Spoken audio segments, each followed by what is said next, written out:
Pinagpalang umaga sa ating lahat. Ngayong araw ay gagawa tayo ng fermented fruit juice. Ang fermented fruit juice ay nagbibigay ng sustansya sa halaman.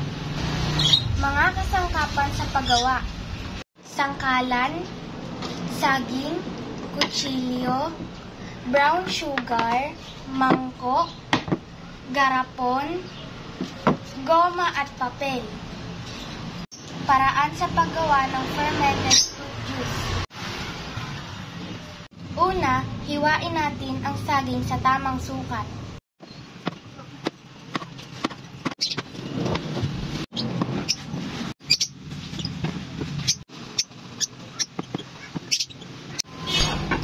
Dapat ganito ang itsura ng mga nahiwang saging. Pagkatapos hiwa-hiwain ang saging, lagyan ito ng brown sugar.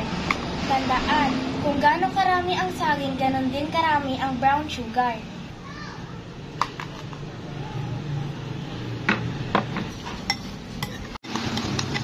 Halo-haloin natin ito hanggang ganito ang maging consistency.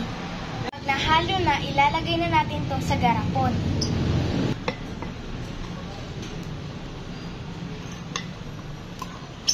Tatakpan na natin ito ng papel at goma.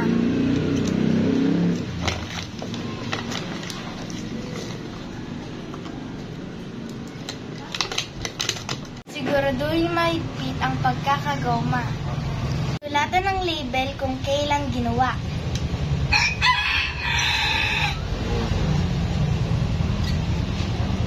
Iburo ito sa loob ng 7 araw.